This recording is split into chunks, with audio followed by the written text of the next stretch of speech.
Here is my video about the Prime X series, and especially the new Prime X3 Strung. Before I start the video, I just want to say, there are many videos here on YouTube that are much better than this one.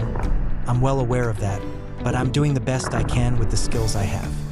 I completely understand if you find my computer voice annoying. I do too, but it's the only way I can communicate.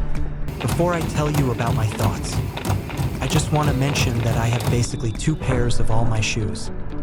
1 pair for the treadmill and 1 pair for outside, because I get a lot of comments that they don't belong on the treadmill.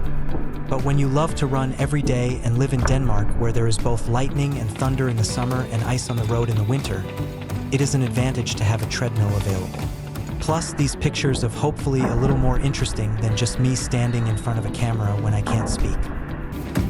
The new version hasn't received such good reviews, but I'm really happy with them. The problem is, just like with every other shoe I have, when I compare them directly to the original Prime X, they just aren't as good. The problem for me with version 3 is that they have made it simply too stable. It has lost some of the X factor that the original version had. It's definitely an advantage for some, but for me, who has no problems with stability, it's just missing something. I can at least say that I will be able to use Prime X3 everywhere, just like with the original version. I have a very simple approach to things. The more you train, the better you get, and I think I've run about 4,000 to 5,000 kilometers in the first version. So I don't even think about it being unstable anymore, I just run. And it is still the shoe I run the most kilometers in today. Fortunately, I have bought many of them. I prefer the original Prime X over the first Strung version, although the only difference is the upper. I don't have much positive to say about Prime X2 Strung, so let's just keep it short. It fits horribly on my foot, even though I bought it in 2 different sizes and it feels extremely heavy. But back to version 3, which the rest of the video will be about. I should mention that I am 177 centimeters tall and weigh about 80 kilograms right now.